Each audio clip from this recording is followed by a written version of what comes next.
Sagalee qeerrooti. Sagaleen qeerroo torbaanitti guyyaa sadii diddaa uummata Oromoo fi saboota cunqurfamoo impaayera biyyattiin mara akkasumas shira mootummaa abbaa irree wayyaanee kan gabaasudha. Kun sagalee qeerrooti.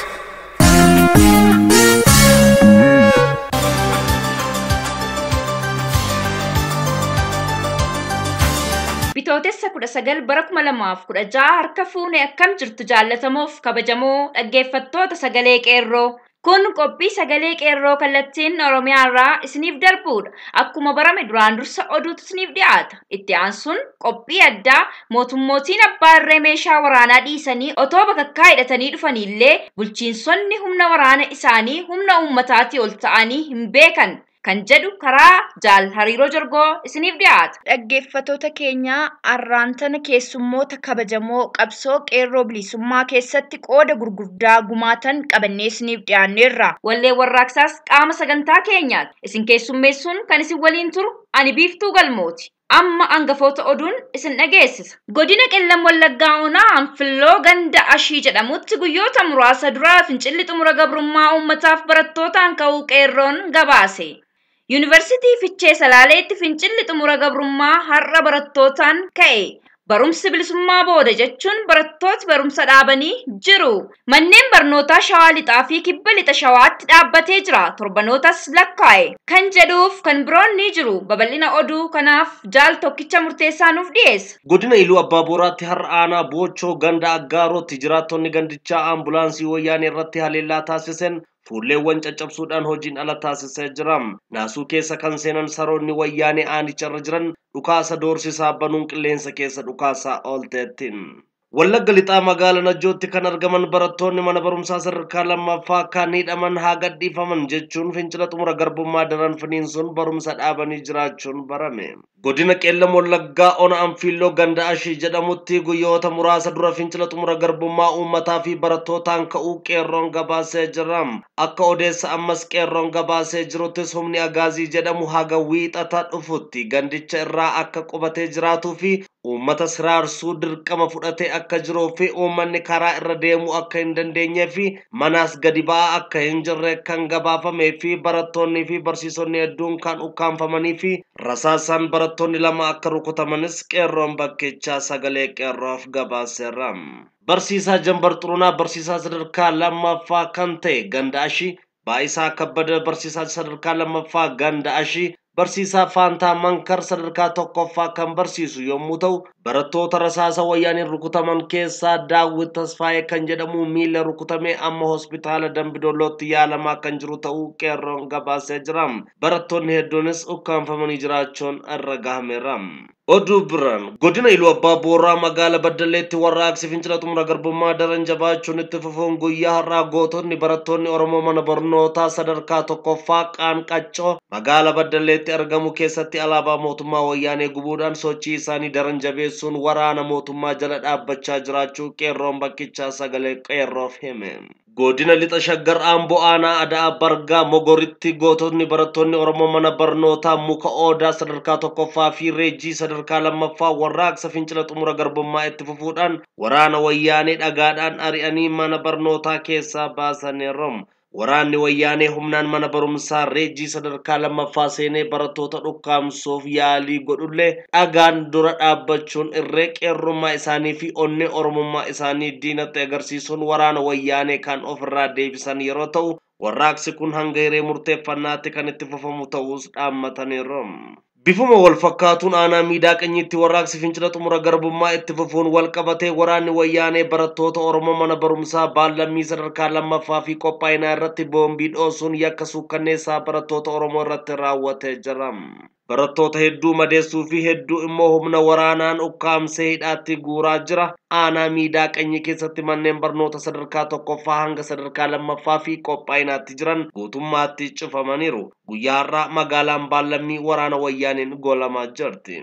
Godina Lixa Shaggar Aanaa Hincinneettis gandoota sadii keessattuu waraqoonni qeerroodhaan bittinfamanii jiru. Halkan kaleessaa waraqaan balaliituun bittinfamee buleera. itti fufuudhaan guyyaa har'aas aanaa ganda barat magaalaa Kaachisii keessatti mana barumsaa sadarkaa lammaffaa fi qophaa'inaatti dhaadannooleen armaan gadii barreeffamaanis ta'u dhaadannoodhaan barattoonni dhageessisaa fi agarsiisaa oolaniiru. OMN'n maaliif cifame kan hidhaman haa gadhiifaman wayyaaneen dhiifama gaafachuun tooftaadha jechuun dhaadannoo dhageessisaa oolaniiru. Dabalataan aanaa calliyaatti ganda jaarsoo konkolaataa hojii piroojeektii daandii irratti tarkaanfii fudhatameen guutummaatti ta'uu baatus humni waraana wayyaanee qaqqabee oolfatee jiraachuunis barameera. Aanaaleen godina Shawaa Lixaa hedduun kanneen akka Meettaa Roobii sadarkaa lammaffaa hojii baruuf barsiisuu dhaabanii kan jiran bubbuluu fi hidhamtootni haa gadhiifaman kan jedhuun barumsi dhaabbatee jira. Oduu biraan godina Harargee Lixaa aanaa Mi'eessoo magaalaa Mi'eessoo keessa daandii kutee darbu erga cifamee torban tokko ol ta'uun sagalee qeerroof gabaasame. Odeeffannoon kun akka nu gaheetti torban kana guutummaa irraa kaasee fincila xumura garbummaa Harargee Lixaatti gaggeeffamaa jiruun humnootni agaazii godinicha keessa buufatee jiru ammallee uummata nagaa irratti miidhaa gaggeessaa waan jiruuf haalli tarkaanfiin uummataa fi barattoota haalaan babal'atee itti fufee jira. Caasaan mootummaa kamuu godina Oromiyaa kamuu keessa akka hin jiraanne tarkaanfiin uummataa haalaan bal'atee itti fufee jira jedha qeerroon godina Harargee Mi'eessoo irraa. Oromiyaa keessa hidhamtoonni konkolaataadhaan fe'amanii gara itti geeffaman hin beekaman. Uummanni keenya harka diinaa galan hedduun badaniiru jedha odeessaan keenya achiin. Barumsi bilisummaa booda jechuun barattoonni barumsa dhaabanii jiraachuunis barame. Guutummaatti manni barumsaa godina Kibba Lixa Shawaa cufamee jira. Mana barumsaa Ona Boochii magaalaa Tullu Boolootti kan argamu mana barumsaa qophaa'inaa Hebrat Firee jedhamutti torban lamaa oliif barumsi dhaabbatee akka jiru qeerroon gabaasee jira. Bulchiinsi diinaa diigamaa dhufee barataan hamma mootummaan wayyaanee kun aangoo irraa bu'utti barumsa hin barannu jechuun barsiisonni godina kanaa keessatti manneen barnoota sadarkaa garaa garaatti baratan kamuu bilisummaa booda barumsatti akka deebi'an shoora olaanaa taphatanii jiru. Dhuma irratti godina Iluu Abbaa Booraa aanaa Huramuu ganda Soonxaa jedhamutti fincila xumura garbummaa itti fufee akka jiru beekame. Uummatni qonnaan bulaan barataan hojjetaa mootummaa fi daldalaan jaarsaa fi jaartii otoo hin jenne gara fincila xumuraatti makamanii jiraachuun mootummaa wayyaanee rifaatu guddaa keessa buuse.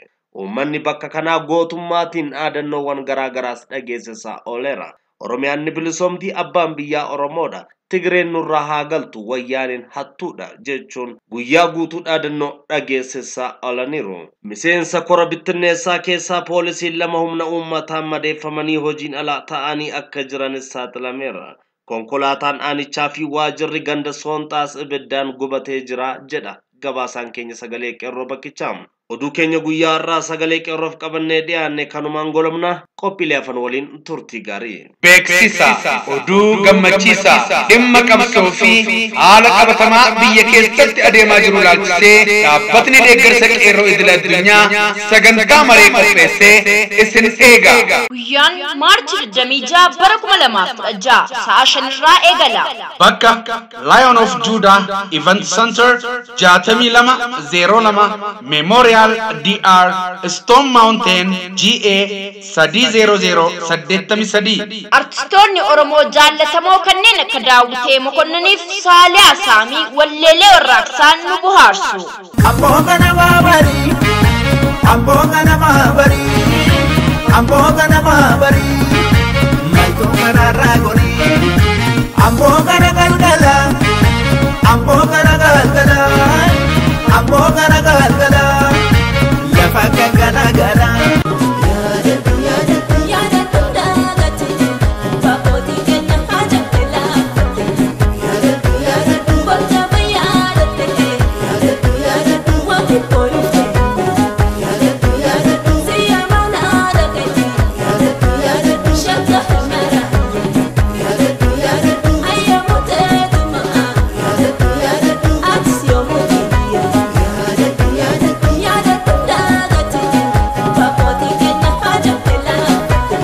keessummaan kabajaa dhaabbata deeggarsa qeerroo idil addunyaa irraa argamuun haasawaa ni taasisu. Akkasumas namoonni kabajamoo kan biroon haasawaan nu dabaalu. Kana malee illee marii uummataa ni qabaanna. Odeessa dabalataaf 404 552 47 66 yookaan 404 512 27 89 bilbiluun argachuu ni dandeessu. Oromo Benefits Live Concert and Fundraising in Atlanta, Georgia, America. Oromo Benefits Live Concert and Fundraising in Atlanta, Georgia, America. International Qeerroo Support Group.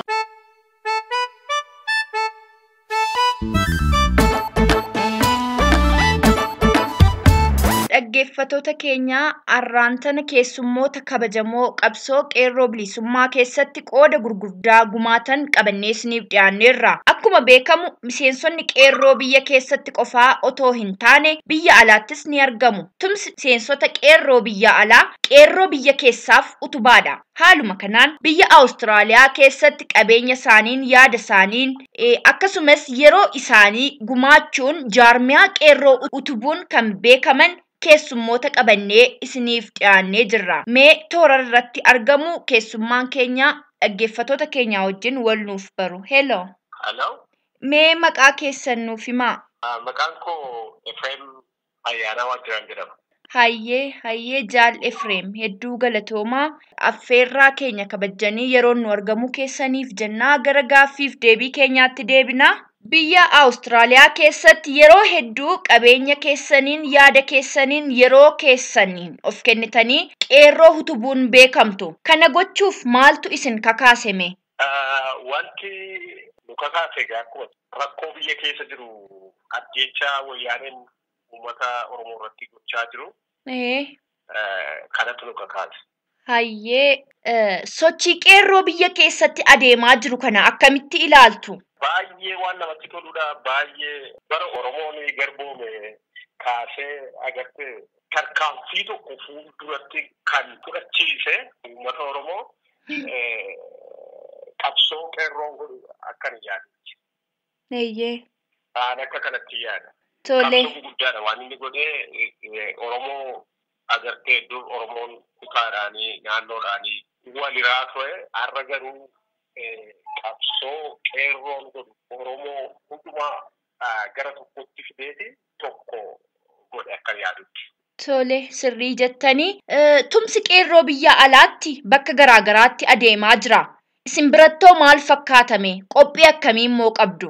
Egaa akkuma siin jedhe qabsoo qeerroon godhu biyya keessatti dhugumaanii waan baay'ee amanii namaa kennu waan guddaadha. Kan inni godhaa jiru biyya keessatti nutis gama keenyaan bukkee dhaabachuudhaaf agartee Oromoon beekaas qabaataas namoota adda addaatti kan inni qabu. Kanaaf waan qabnu hundumaanii yaadaan qabeenyaan ta'u warra ogummaa qaban ogummaadhaan bukkee dhaabachuudhaaf jabeessuudhaaf biyya keenyaaf biyya kanaaf ijaarree agartee waluma jajjabeessinee dhaabannee biyya keenya bilisoomsuudhaaf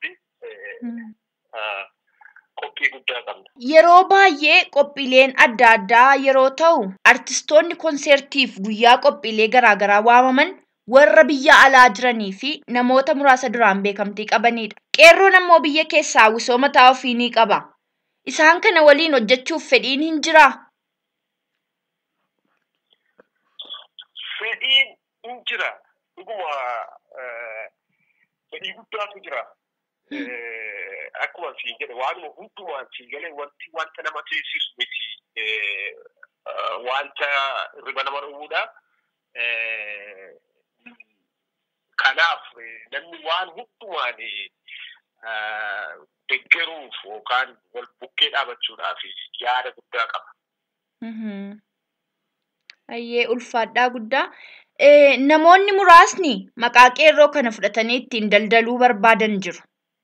Achi bira darbanii iyyuu maqaa qeerroo balleessuuf illee kan ifaajan argamu. Kanneen kana akkamitti ilaaltu isin? Egaa kun agartee kan durumaa kaasee bara Oromoon garboome kaasee diinni akkaataa addaani kan inni garbummaa kana irratti jabeessuuf yookaan irratti dheeressuudhaaf haala adda addaa haala akkasiitiin maal ba'aa ture. So kanaaf nama akkasii agartee yoo Oromoo dhugaa ta'e gorsanii yoo nagaa ta'e deebisu yoo kanaachi immoo agartee tarkaanfii dhuma ta'u irratti fudhachuudha. Ayyee Jaal Efreem ibsanuu kennitaniif hedduu galatoomaa jechaa dhaamsa qeerroodhaaf yoo qabaattan carraa isiniif kennina. Dhaamsani qeerroodhaaf ka'uu jabaadhaa Oromoon biyya alaa jiru hundinullee isinii waliin jirra yaadaan gargaarsaan abdii walii taanaa abdii isinii taanaa jabaadhaa waan isin guutan baay'ee waan nama gammachiisudha waan baay'ee namatti toludha. Baruma Oromoon garboome keessaa bara Oromoon garboome kaa'ee qabsoo isin guutan Oromoo tokko guutanii waan baay'ee namatti tolu injifannoo guddaadha kan isin gootan. Kanaaf waan hundumaanii uummanni Oromoo hundi isin bira isin wajjin jira. Jabaadhaa hamaan isin gidduu galin tokkummaan keessan amantiin garaagara isin hin baasin jabaadhaa. Tole gaa. Isin jabeessinaa tokkummaan keessanii nuuf tokkummaadha. Ayyee dhugaadha. Egaa Jaal Efreem toora irratti argamtanii ibsa bal'aa fi akkasumas bilchaataa nuu kennuu keessaniif galanni keenya bilisummaa haa ta'u jechaa ulfaadhaa. Galatoomaas illee injifannoon uummata Oromoof. Ayyee. Tole galatoomaa.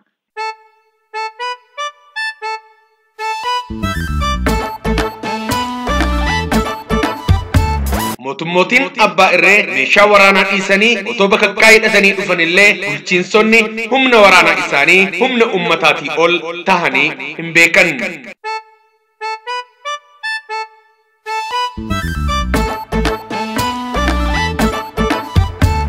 Annan sayyaa burree leeymaane wajjin duynanse wajjin duynanse takkiti baaraadhaa fuulatoo qeyrotoo wajjin baananse wajjin baananse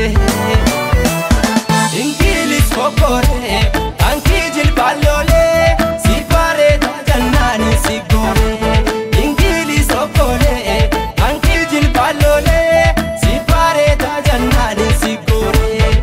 Gola seenaa wayita qorannu jinsi humna waraanaa biyyoota addunyaa keenyaa hedduu keessatti kan raawwatee darbe ta'ullee akka ardii Afrikaa garuu kan irratti dagaage hin argamu. Biyyoota akka Speen, Portugaal, Giriis, Tarkii, Paakistaanii fi akkasumas biyyoota Laatinii fi giddugaleessa Ameerikaa kanneen akka Nikaraaguwaa, Booliiviyaa, Chiilii fi Arjentiiniyaa keessatti argameera. Waqtii kolonii gaangisteroota Biritaaniyaa irraa qabee biyyoota akka Naayijeeriyaa, Gaanaa, Seera Leeyoon, Ijipt, Sudaan, Keenyaa fi kan kana fakkaatan keessatti akkasumas iskaavenjerootni Firaansillee akkasuma biyyoota akka Senegaal, Aljeeriyaa, Daanomee yookaan Benin Riippaabilikii fi Chaad faa keessatti bulchiinsa humna waraanaa akka amma wayyaaneen Oromoo irratti gaggeessaa jirtu gaggeessaa akka turan seenaarraa baranna. Akkuma koloniin Afrikaa xumurameen jalqaba irratti bulchiinsi siviilii kan rimaa'e fakkaatullee akkuma meeshaa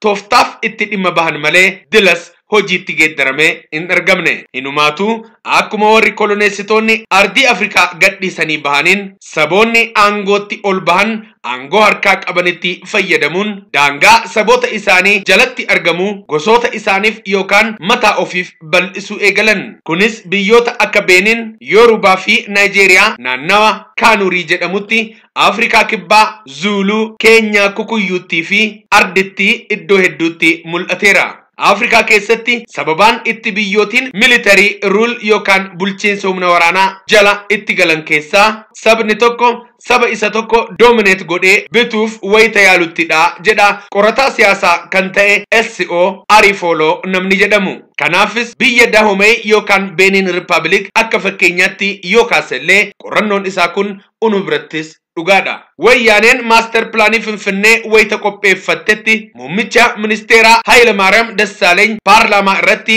bahanii waan dubbatan hin dagatina. Oromiyaa keessatti aanga'ootiin OPDO malaammaltummaatiin waan investoroota rakkisaniif malaammaltummaa kana investorootaaf haala mijaa'aa uumuuf jecha bulchiinsi lafaa naannawa Finfinnee to'annoo federaalaa jala galuu qabaa jedhanii afaan guuttatanii dubbatan. Gama biraatiin miseensa EPRDF kan ta'e OPDO'n biyya bulchuu akka hin dandeenye itti himuu isaaniiti. Kaan haa turu har'allee sababaa isaan ittiin aanga'oota OPDO keessaa dhiigaan qulqulluu ta'anii ittiin taayitaa irraa darbachaa jiran bulchiinsa gaarii fiduufidha haa jedhan malee sababichi sagantaa aanga'oota warra dhiigaan qulqulluu ta'an saba ofiif naasuu godhatan muraasa yookaan Oromoof gaarii ta'an buqqisuudha. Qorannoon olitti kaafne kun akka jedhutti sababni kan biraan humnootiin waraanaa bulchiinsa waraanaa jala biyyoota itti galchan economic stagflation kufaatii dinagdeeti. Maqaatiin yeroo waaman akka sababaatti haa kaafatan malee sababni isaanii inni guddaan maaliif akka bulchiinsa humna waraanaa fayyadaman kan biraa ta'uu danda'a. Afaaniin yeroo dubbatan sababni isaanii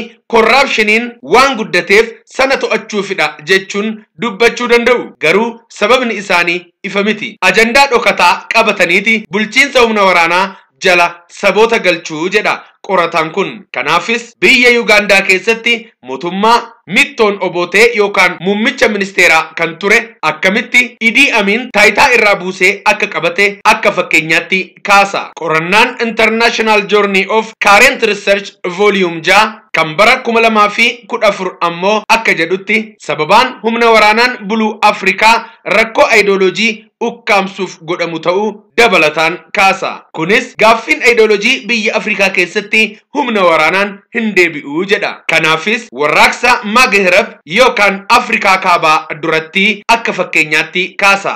Ideoloojii ilmi namaa uumamaan jijjiirama fedhuu irraa qabu itti dhimma bahuun warraaqsa sooshaalizimii Arabaa Aljeeriyaa fi Ijipt irraa waraabbatee Gaadaafiin bara 1969tti akkamitti akka mootii Liibiyaa Indirisin garagalchee ragaa godhatee eera. Bifuma wal fakkaatuun seenaa Naajeeriyaa keessatti lammii biyyattii kan dhiiga wal dibsiise hedduun sababaa garaagarummaa ideoloojii dhalatee kan ture ta'uu tarreessa. Kun ammoo yaaddoon biyyattii adda addaan qooduu waraana sivilii fi waraana amantaa akka itti afarsee jiru addeessa. Bakka kanatti seenaa wal fakkaataa biyya keenya keessa jiru wajjin wal bira qabanii ilaaluun gaariidha. Waraana Biafraan jedhamuun kan beekamu waraanni sivilii Naajeeriyaa akkuma biyya keenyaatti taayitaan ministeera hunda keessaa sadarkaan bulchiinsa mootummaa federaalaa kan Naajeeriyaa humna waraana warra kaaba Naajeeriyaatii dhufaniin qabamee ture akkuma kan Itoophiyaa jechuudha. Warri kibba biyyattii ammoo kana mormuun lafaa ka'anii fincila diddaa gabrummaa gaggeessan. Warri kaabaa kun humna waraanaa guddaa uummatatti bobbaasuun uummata Biafraa kana akka malee kan miidhan yoo ta'u lafa madda humna boba'aa Niger Deltaa qabeenyaa isaanii qabachuun dinagdee isaanii saamanii biyyoota akka Britaniyaa fi Soviet Unionitti gurgurachuun meeshaa waraanaa bitatanii uummanni sun akka beelaan lafarraa haxaamu gochuun beelaa fi dhukkubaan uummata miidhuu akka toftaa waraanaatti tarsiimoo baafachuun waraana waggaa 2 fi walakkaa gaggeeffameen namoonni sivilii qofti miiliyoona 2 ol dhumaniiru. Barreessaa fi qorataa siyaasaa beekamaan Sharif Gihaalii Abrahaam ammoo akka ibsutti guutummaa Afrikaatti bulchiinsi humna waraanaa madda gochaa badaa hojii seexanaa ta'an ardii Afrikaa keessatti raawwataman hedduuf ka'umsadha jedha. Bulchiinsi humna waraanaa akkatti inni biyyaa fi saba hiyyummaa jalatti ukkaamsee awwaalee hambisu yeroo tarreessu afaan Ingiliziin akkana jedha. Military rule has brought about corruption, abuse of human rights, devaluation of currencies, economic decay, institutional collapse, widened the gap between rich and the poor, tarnished country's image abroad, frustrated efforts for democratic rule, changed the course of country's history, created unemployment and suffering, underdeveloped the continent, albeit all these factors accounted for evil of military dictatorship. Jedha Sharif Gali Abraham kitaba isa military intervention and underdevelopment in Africa jedhu keessatti waraana baroota dheeraaf bulchiinsa humna waraanaa darguutiin gaggeeffamaa tureen qabeenyaan biyyattii fi lubbuun namoota hedduun bilaashaa darbaa biyyittiin eegee biyya hundaa taatee hafne as geenye. Wayyaaneenis seenaa biyyoota addunyaa keenyaa kana irraas ta'e seenaa biyyattii kana irraa waan baratte hin fakkaattu. Mirga ofiin of bulchuu Oromoon qabu irra ejjechuun kanuma ofiin bixxillitee uumte OPDO illee diigdee Oromiyaa bulchiinsa humna waraanaa jala galchitee argamti. Kun ammoo biyyattii daranuu tasgabbii dhabsiisee kasaaraa kana hin jedhamne akkan fokkisaa ta'e keessa buusa malee akka isaan yaadanitti gaaffii uummata Oromoo ukkaamsuuf kan danda'u miti. Addunyaa kana irratti waraanni gaaffii uummataa ukkaamsee hambisee seenaa keessatti hin argamne hin dhagahamne illeedha. Kanaafuu humni waraanaa gaaffii mirgaa ukkaamsuuf furmaata ta'ee hin beeku. Mootummaan Itoophiyaa har'a maqaa isaallee yeroo uf waamu Federal Republic of Itoophiyaadha ofiin jedha malee mootummaa humna waraanaan bulu ta'uu isaallee ofiin himu. Garuu paartii akka EPRDF kana yoo ta'e Hitleris ni qaba ture. Dargiinis paartii akkasii isa paakoo fi isa faa maqaa of moggaasuun qaba ture. Garuu guyyaa tokkollee bulchiinsi isaa military rule jalaa bahee hin beeku ture. Lammiilee biyyattii otoo mana murtiitti hin dhiyeessine rasaasaan akaa'ee goodaatti hambisaa ture. Kun ammoo kanuma har'a waraanni bulchiinsa humna waraanaa wayyaanee Oromiyaa keessatti gaggeessaa jiruun kan adda isa godhu homtuu hin jiru. Fakkaattonni wayyaanes har'a addunyaa keenya irratti tokkoo fi lama miti hedduutu argamu. Isaan kana keessaa mootummaan Siiriyaa tokkodha. Garuu kan nama dinqu hundi isaaniitu akkuma qawwee abdatan dhumarratti qawween badu. Garuu mootummootiin abbaa irree kun meeshaa waraanaa dhiisanii otoo bakakkaa hidhatanii dhufanillee humna ummataatii ol ta'anii hin beekan. Akka seeraatti gaheen humna waraanaa tokko daangaa biyyaa eeguu fi wayita balaan uumamaa biyyaa fi sabarra ga'e dirmachuudha malee bulchiinsa ummataa keessa galuun qooda isaa miti. Ta'ullee hin malle bulchiinsi kan mootummaa sivilii tahuu qaba. Humni ittisaa waraanaa biyya tokko murnoota xiqqoo aangootti ol bahaniif meeshaa tahuun ulee ittiin saboota isaanii cunqurfamoo ittiin aanan tahuu hin qaban. Kanaafuu har'allee waraanni ilmaan Oromoo wayyaanee keessatti argamtan hundaa ol qooda keessan bahuun qabsoo uummanni Oromoo mirga isaa fi abbaa biyyummaa isaa kabajsiifachuuf gochaa jiru cinaa akka dhaabbattan isin gaafachuu feena. Mootummaan wayyaanee yeroo har'aa bulchiinsa Oromiyaa irra tarkaanfatee Oromiyaa bulchiinsa humna waraanaa jala galchuun ishee mootummittiin hangam takka akka kufte kan agarsiisudha malee jabina mootummittii kan agarsiisu miti. Oromiyaa keessatti gaaffiin uummataa fi fincila xumura gabrummaa humna mootummaatiin ol tahuu kan agarsiisuu fi qabsoon Oromoo hangam takka akka itti cime kan mirkaneessu ta'uun beekamuu qaba. Kan yoo ilaalan lafa guutte yoo qaban qabaa hin guuttu akkuma Oromoon jedhu yookaan immoo kabajamaa weellisaa Dr. Ali Birraa akka jedhe laalan fagoo yaaman dafoodha. Dubbiin isaa yoo ilaallu kan fagoo yookaan guddaa nutti fakkaatu kun yoo yaamne ammoo jechuun yookaan sochoone ammoo wanti barbaannu daddaffiin nuuf dhufa yookaan argama. Kanas ta'e sana mootummootiin abbaa irree meeshaa waraanaa dhiisanii otoo bakakkaa hidhatanii dhufanillee bulchiinsonni humna waraanaa isaanii humna ummataatiin ol tahanii hin beekan. Qopheessee kanin isiniif dhiyeesse an Hariiroo Jorgooti.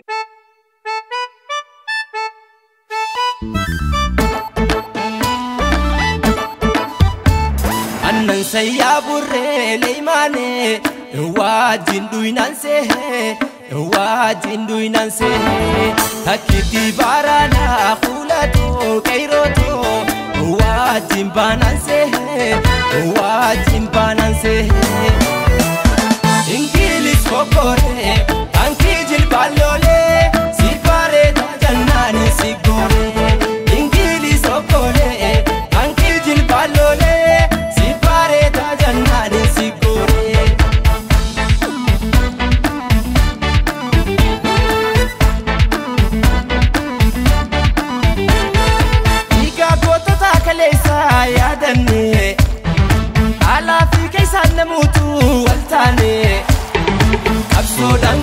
jaalani yoon baasnee duubattiin deebiinu lamuu deessinee saamamneen jiraannu diinaan gabroomne dhumneetii dhabamna kaanee falmannee gabrummaa diinaa baadhannee injiraannu salphannee.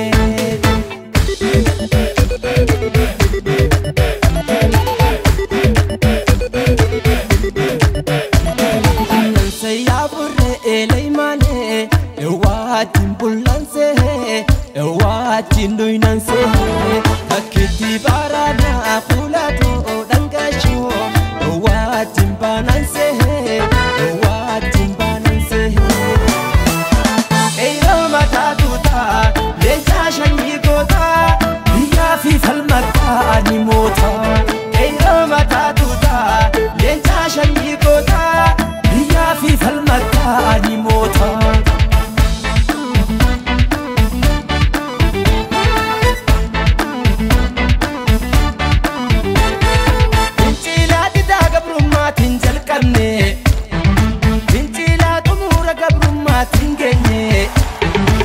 Sawangu fekufisa Kapsonis kuro itifufa Gotuma daloni dina nasisi Dalota dufufsena dalsisi Zainuma kenya garsisi Alaba oromo lailisi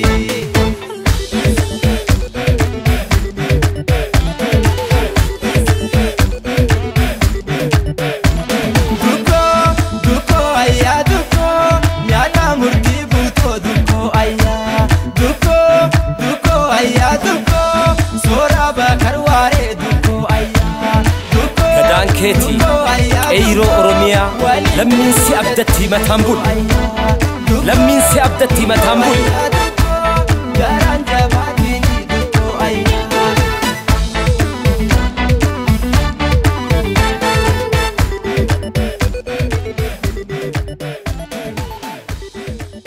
Egaa qophii keenya waliigalaa kan guyyaa har'aaf jenne kanumaan xumurra waan nu dhaggeeffattaniif galatni keessan bilisummaa ta'u jechaa sagantaa biraan hanga wal agarru nagaan nuuf tura. Injifannoo uummata Oromoof gadaan gadaa bilisummaati.